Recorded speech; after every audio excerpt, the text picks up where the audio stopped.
Hey guys, how are you all. स्वागत है आप सभी का toppers talk with N academy के अंदर। आज जो शख्सियत हमारे सामने मौजूद है वो है राज सैनी जी।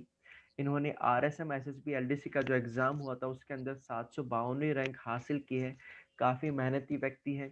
इनका एक वीडियो हम ऑलरेडी देख चुके हैं जिसके अंदर इन्होंने अपने बारे में बताया कि कहाँ से बिलोंग करते हैं, कौन सी जगह से आते हैं, कैसी इनकी अर्ली लाइफ रही, कैसे इन्होंने पढ़ाई की और एग्ज़ाम के बारे में कुछ बताया कि किस प्रकार से हम पढ़ाई करनी चाहिए। आज हम उनसे पूछेंगे कि किस प्रकार इस एग्ज़ाम का पैटर्न रहता है, कौन से सब्जेक्ट को कितना वेटेज देना चाहिए, कितना टाइम देना चाहिए, टाइपिंग हम कितने टाइम पहले से स्टार्ट कर सकते हैं और किस प्रकार से हमको तैयारी करनी चाहिए। आइए मिलते हैं राजकुमार जी सैनी जी से। राजकुमार जी, इस एग्ज़ाम के बारे में कुछ बताइए कि आरएसएम एसएसबी एलडीसी जो एग्ज़ाम होता है वो किस प्रकार से उसका लेवल आता है, किस प्रकार का पैटर्न होता है, सारी चीज़ें।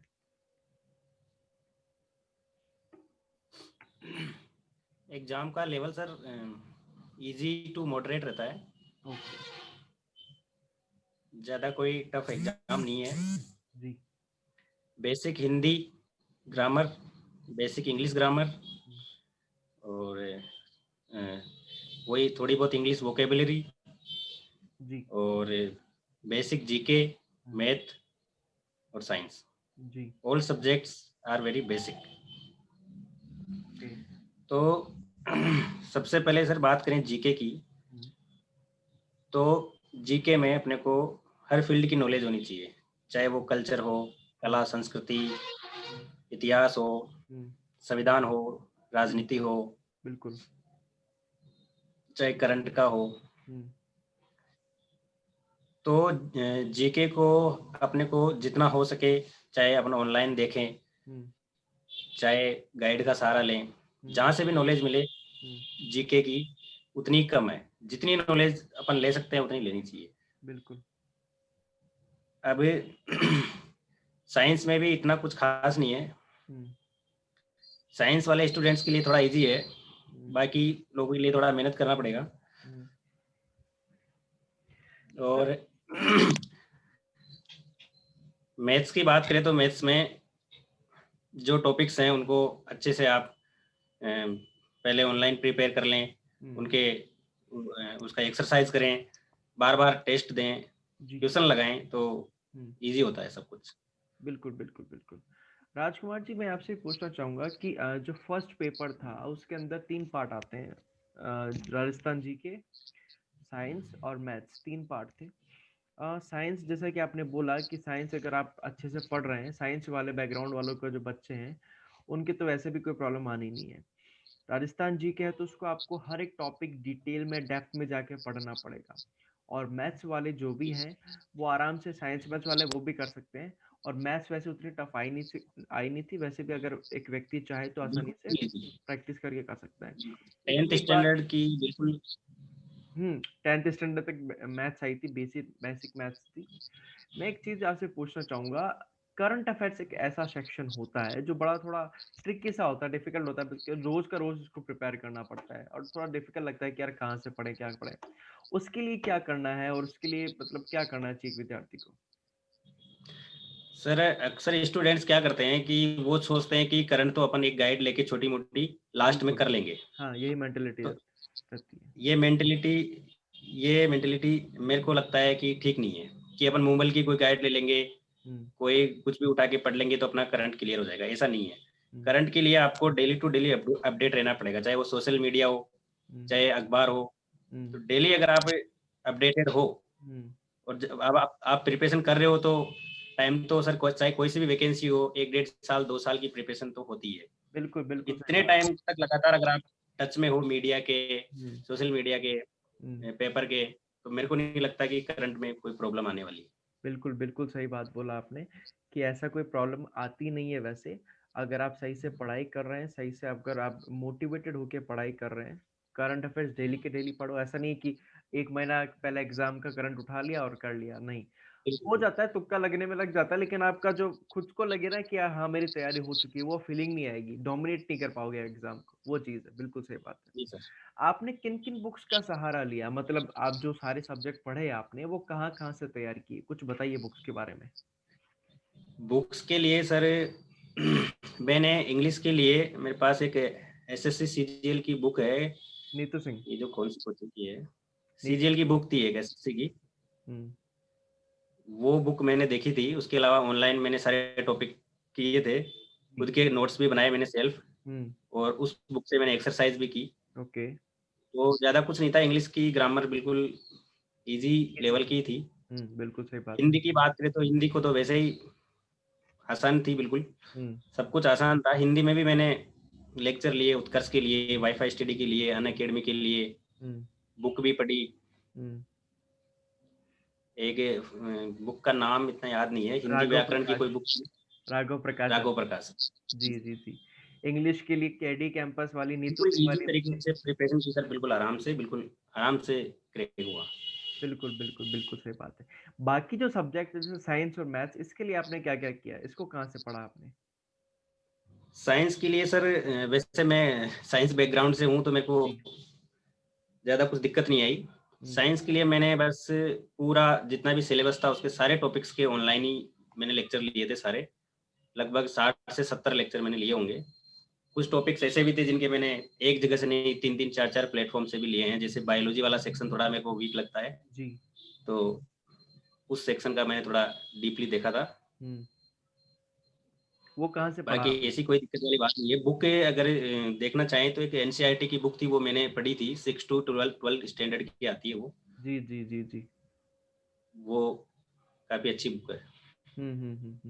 ओके। मैथ्स के लिए आपने क्या किया? मैथ्स के लिए भी सर, मैथ्स में वैसे 10th स्टैंडर्ड की मैथ्स थी तो मेरी काफ़ी क्लियर थी पहले से ही, जी। और बिल्कुल नॉर्मल मैथ्स थी। हम्म। अगर आप ऑनलाइन लेक्चर ले रहे हो हम्म। सबके और एक्सरसाइज कर रहे हो, जी। थोड़ी प्रॉब्लम आ सकती है शुरू शुरू में, गलतियां भी होती है, लेकिन बिल्कुल धीरे धीरे क्लियर हो जाता है। बिल्कुल बिल्कुल सही बात है। आप वैसे भी एक मैथ्स के स्टूडेंट रहे तो आपको इतनी प्रॉब्लम आई नहीं होगी, और बेसिक 10th के मैथ्स की अगर आप बुक्स भी पढ़ लें 6 to 10 तो बिल्कुल भी बिल्कुल इजीली सर, क्लियर हो अगर जाएगा। 9th और 10th की जो अपने राजस्थान बोर्ड की जो बुक है, जी। वो भी ढंग से पढ़ लेंगे तो भी हो जाएगा। बिल्कुल बिल्कुल बिल्कुल सटीक बात कही आपने, बहुत अच्छी तरीके से बात रखी है आपने। राजकुमार जी, मैं आपसे कुछ पूछना चाहूंगा कि जैसे कोई अपने साइंस हो गया, मैथ्स हो गया, जीके हो गया, हिंदी इंग्लिश आपने बता दिया, अब सारी तैयारी हो चुकी है, एग्जाम हॉल में जब हम जाते हैं तो एक अलग सा प्रेशर रहता है कि यार कई लोग तो ना उस प्रेशर के अंदर ही हाथ धोने लग जाते हैं, पेन छोड़ देते हैं, और मतलब क्वेश्चंस नहीं होते, गोले गलत भर देते हैं। कई लोगों को सुना है मैंने, 10-10 गोले गलत भर दिए, उस वजह से उनका नंबर नहीं आता। तो वहां पे कैसी बिल्कुल। मेंटेलिटी होनी चाहिए, अपने आप को किस प्रकार से काम एंड कंपोज रखना चाहिए? मेरे हिसाब से सर, मैंने भी कई मेरे साथियों को देखा है ऐसे, उनकी काफ़ी अच्छे लेवल की प्रिपरेशन थी, नॉलेज भी काफ़ी अच्छी थी, जी। लेकिन एग्जाम हॉल का प्रेशर जो होता है वो वाकई में यस। थोड़ा लगता है कि ये नहीं होगा तो कुछ नहीं होगा। बिल्कुल। तो उस तरीके की मेंटेलिटी नहीं रखनी है, अपने आप पे विश्वास रखना है। जी। अगर आपने तैयारी की है, आप में कॉन्फिडेंस है, आपकी तैयारी बहुत अच्छी लेवल की है, हम्म। तो आपको वहाँ पे डरने की बिल्कुल भी आवश्यकता नहीं है। किसी भी स्टूडेंट को बिल्कुल बिल्कुल। आराम से इजी वे में हम्म। बिल्कुल पेपर को क्लियर करना है। बिल्कुल बिल्कुल बिल्कुल सही बात है।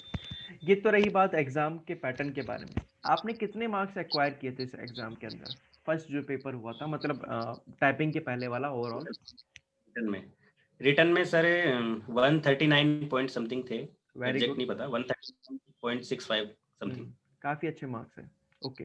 अब बात आती है टाइपिंग की। जब आपको पता लग गया था कि भाई यार चलो रिटर्न हमारा क्लियर हो गया, उसके बाद आपने टाइपिंग स्टार्ट की थी या पहले से स्टार्ट कर दी थी, नहीं यार चल हो जाएगा? मैंने पहले से ही स्टार्ट कर दी थी सर, मेरे को लग गया था कि क्लियर हो जाएगा आराम से। हम्म। काफ़ी अच्छा पेपर हुआ था। हम्म। हम्म।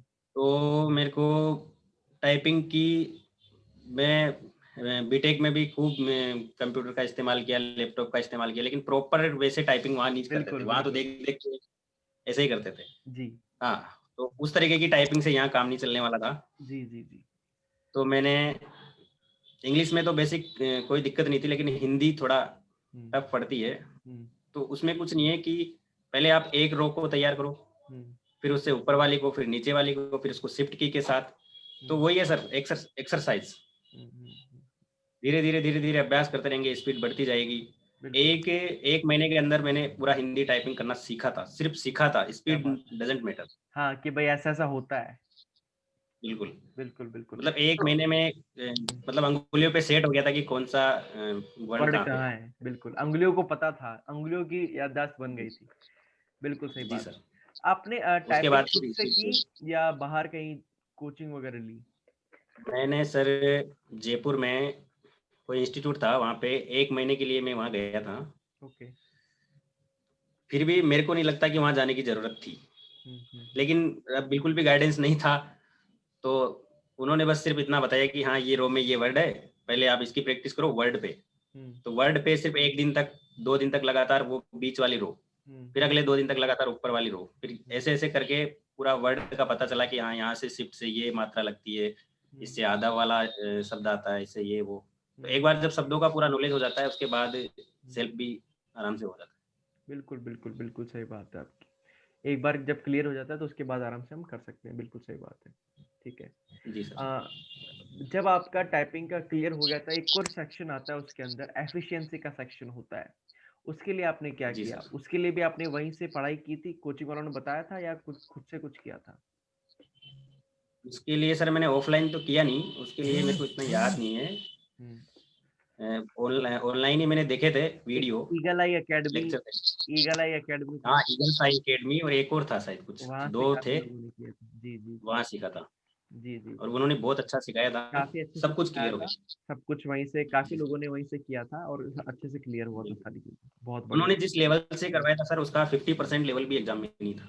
बिल्कुल और कोचिंग वाले भी इतना नहीं करवा पाते। बिल्कुल सही बात है। जी सर। बहुत बढ़िया, बहुत बढ़िया। राजकुमार जी, जब एक्चुअली मैंने कई लोगों से पूछा है और कई लोगों के अलग-अलग आंसर मुझे मिले हैं। लोग बताते हैं कि सर हम कितनी भी टाइपिंग कर लेते हैं, लेकिन जब टाइपिंग हॉल में जाते हैं, तो इस प्रकार का माहौल होता है कि जैसे हम पे सब लग होता है ना कि युद्ध में आप अभिमन्यु हो और सब आपके ऊपर टूट पड़ रहे हैं। और जब खटखट, खटखट की आवाज़ आती है, ऐसा लगता है कि लोहे के टीन शेड पे जो है ना ओले गिर रहे हैं, एकदम फ़ास्ट आवाज़ आती है। तो बड़ा माहौल सा बन जाता है, वहाँ पे बहुत डिफ़िकल्ट होता है अपने आप को सँभाले रखना। कैसे सँभाले रखा आपने अपने आप को? पहले कोई तैयारी की थी विशेष इसके लिए या यूँ ही बस चलते गए थे और हो गया? सर वो प्रेशर तो आना ही था, वो तो ऑब्वियसली बिल्कुल। ज़ाहिर-सी बात है कि जी, पहले तैयारी की थी, तो वो तो सेल्फ रूम पे, इंस्टीट्यूट पे भी की, तो वहाँ पे 2-3 बच्चे होंगे ज़्यादा से ज़्यादा। बिल्कुल, सही बात है। वहाँ जो माहौल रहता है, वो बिल्कुल अलग रहता है। एक ही रूम में आपके 60 से 70 बच्चे बैठे हैं, हुँ। सब टाइपिंग करेंगे, सबकी वो कीबोर्ड की आवाज़ तो आएगी, आएगी। जी, लेकिन जी। उसमें ऐसा नहीं है सर, हुँ, कंसंट्रेट ओनली ऑन योरसेल्फ। हुँ, सिर्फ़ अपने ऊपर ध्यान देना है, बाकी लोग क्या कर रहे हैं, उनकी स्पीड क्या आ रही है, वो गलतियाँ कर रहे हैं, नहीं कर रहे हैं, उनसे कोई मतलब नहीं है। हुँ, बिलीव योरसेल्फ बस। हुँ। आपकी बिल्कुल। अंगुलियों पे अगर आपको भरोसा है, हुँ। तो ऐसे ही कोई दिक्कत वाली बात नहीं है। बिल्कुल सही बात कही है आपने। बिलीव इन योरसेल्फ अपने आप में भरोसा रखो, दुनिया चाहे जो करे, आपको आपकी बस। उँगलियों पे भरोसा होना चाहिए कि मेरी उँगलियाँ सही जा रही है बस, बात वहीं खत्म हो जाती यहाँ है। पे लोग क्या करते हैं सर, कई स्टूडेंट्स आस-पास वालों को देखने लग जाते हैं कि ये बिल्कुल कैसे कर रहा है, और इससे वो कहाँ देखते ही तो ये काम कहाँ बिगड़ सीख रहा जाता है। है। बिल्कुल, बिल्कुल, देखना नहीं है। बिल्कुल, बिल्कुल, सही बात है। राजकुमार जी ये तो रहा कि एग्ज़ाम के बारे में कि ऐसा-ऐसा एग्ज़ाम हुआ था, इस प्रकार से तैयारी करनी चाहिए। मैं आपसे एक चीज़ पूछना चाहूँगा कि जैसा एक बार रिज़ल्ट आ जाता है, तो बच्चा खुश हो जाता है एकदम कि डेढ़ गुना रिज़ल्ट आ जाता है ना, डेढ़ गुना रिज़ल्ट जो है, तो उसके बाद खुश हो जाते हैं कि चलो यार हो गया, तो अब लग रहा है कुछ हो जाएगा। घर वालों की क्या प्रतिक्रिया थी? घर वालों ने कैसा बिहेव किया? क्या कहा घर वालों ने आपको? कुछ पार्टी-वार्टी थी? कुछ क्या हुआ? माहौल कैसा था?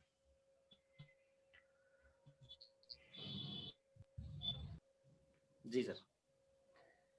डेढ़ गुना का रिज़ल्ट आता है सर, उसमें एक आइडिया लग जाता है कि कट ऑफ से अपन कितना ऊपर है, तो अब तो एक आइडिया लग जाता है कि हाँ, जैसे कट ऑफ से 5 नंबर ज़्यादा है, 6 नंबर ज़्यादा है, तो श्योरिटी हो जाती है। उसके बाद जी, खुशियाँ भी मना सकते हैं, जी। ऐसी कोई वो बात नहीं है।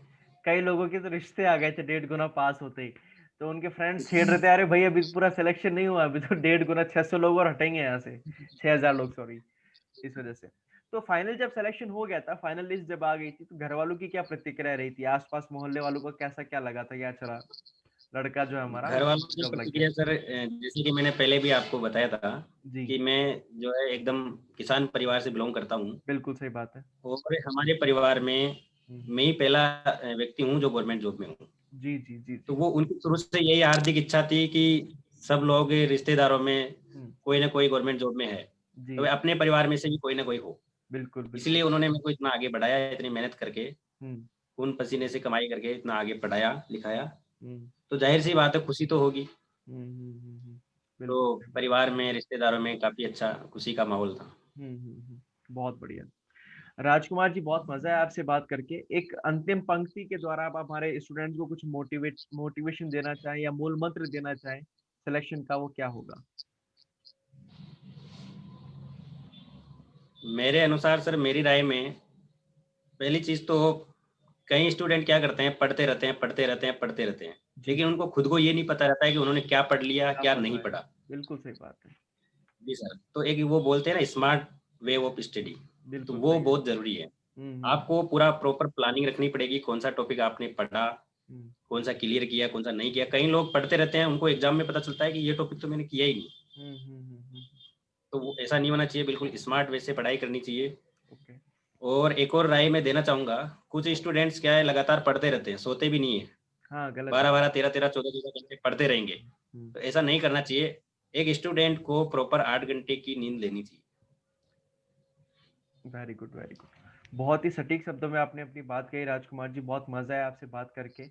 आपने अपना वक्त, अपना जो इम्पोर्टेंट एक्सपीरियंस है वो हमसे साझा किया। बहुत मजा आया आपकी बातें सुन करके।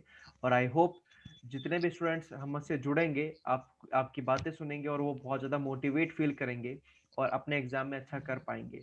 हम उम्मीद करते हैं कि आपका एक अच्छा भविष्य हो। आप जिस एग्जाम की तैयारी कर रहे हैं अभी, वो एग्जाम आप डेफिनेटली क्रैक करेंगे। इसी तरीके से बने रहिए, हमारी दुआएं आपके साथ है। बहुत बहुत धन्यवाद राजकुमार जी आपको, और धन्यवाद कि आप हमारे साथ बने रहे।